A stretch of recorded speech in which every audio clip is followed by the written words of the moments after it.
And some of those things are the results of work that I did do. There's some of the results of putting the house up. Never quite threw any of those things away. Here's my materials for doing my porch, which I never quite got around to finishing because we got so many other things to do. Here's my workbench. Yes, got things on there that I should have done. I got two dogs, which for some reason are like children. The moment that you start to do something, they start to perform.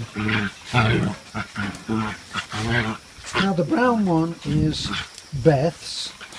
That's Beth's baby, called Sugar. The other one is Snow. Don't ask me why.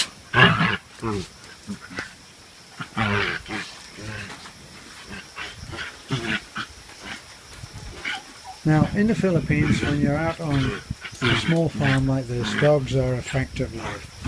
They're not particularly my favourite animal, but they're a fact of life. Now there, look. Now they have to take care of themselves, believe me. They're fed and they have to take care of themselves. But the upside of that is that they enjoy, as I've said before, they enjoy a level of freedom which is totally unknown to a dog in the city or in a Western civilization, where dogs are always on a leash. They have never had a piece of rope around their neck. They've never had a collar.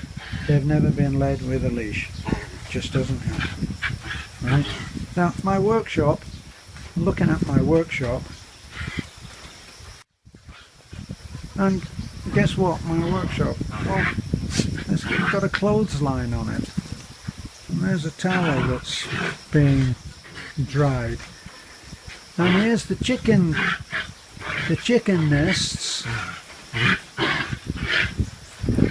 Beautiful woven pieces of artwork that keep the chickens and their eggs away from the dogs. Why are they up there? Because the dogs can't get up there. Now I don't know whether there's any eggs in there right now. Let me see if I can show you.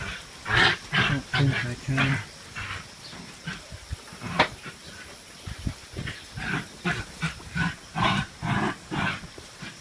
Ah, there's the mama, is in there. So that's what the inside of that little nest looks like. And a very comfortable mama. There she is on her eggs. So that's a work in progress. And that was Sugar trying to hump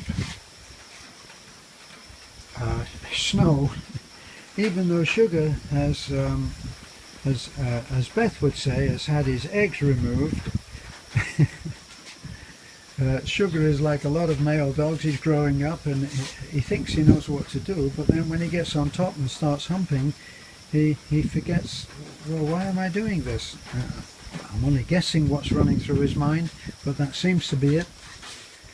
There's a ladder that I use to build the house, and other little things which are leftovers from things that do. Here's a template, that's a template, and there's my grader. My grader, somebody said, what's a grader? Well, that's a grader. You drag that along behind a truck and it will help to level the ground, but that is a little bit too much. The way that it's turned out, it's a bit too much for my little truck, which at the moment, negotiating the rain and the mud, is a little bit too much for my truck. Now that is a traditional plough. Here in the Philippines, it's a traditional plough, and I made it into a steampunk dragon.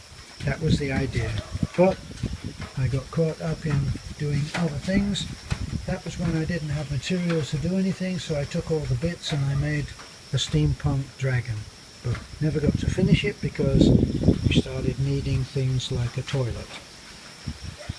So that's been a walk through my incomplete cycles in my workshop. While it's raining, we're going to be going down soon, and we'll be travelling down in the rain, and that will be a mudslide, I'm sure, and that will be another adventure. Thanks for looking in. This is a foreigner